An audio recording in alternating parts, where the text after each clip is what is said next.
First युजमा त म अब युज गर्दिनँ भन्नेमा पुगिसकेको थिएँ किनभने मेरो कपाल यति धेरै झरेको थियो है। सुरुमा जति झर्थ्यो त्योभन्दा धेरै झरिरहेको थियो क्या। अनि maybe this product is not good for me खालको मलाई भाइब्स आइरहेको थियो। अनि मैले रिभ्यू हेरेँ बल्ल त्यस पछाडि हेर्दाखेरि चाहिँ कतिजनाको 2-3 मन्थसम्म पनि हेयर फल भइरहेको रहेछ होइन। अनि मलाई यसको स्मेलले चाहिँ तानेको हो क्या। मलाई चाहिँ एकदम धेरै मन परेको यसको स्मेल हो। सेकेन्डचोटि पनि युज गरेँ। सेकेन्डचोटि युज गर्दा अलिक कम हेयर फल भयो, थर्डचोटिमा अलिक कम भयो, फोर्थचोटिमा धेरै कम भयो। अनि हिजो 5थचोटि थियो, नुहाउँदाखेरि पनि एउटा पनि कपाल झरेन होइन।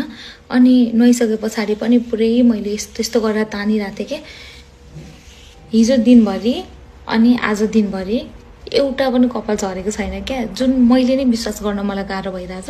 कसैलाई ढिलो काम गर्ला, कसैलाई छिटो काम गर्ला। म चाहिँ यो कुरामा चाहिँ लक्की नै परेँ किनभने मलाई एकदम छिटो काम गरौँ। मैले त त्यो एक्सपेक्टेसन राखेको पनि थिइनँ होइन। यसको चाहिँ यस्तो छ कि बोतल यस्तो दामी छ। यसको प्रेजेन्टेसन हेर्नु न, यो पुरै जरा, त्यस पछाडि यो ओइलको कलरदेखि लिएर यो बोतल सबै थोक क्या। मलाई एकदम धेरै मन परेको होइन, एकदम आई क्याची छ भनौँ। र मैले अझै 2टा नेपालबाट मगाइसकेको छु।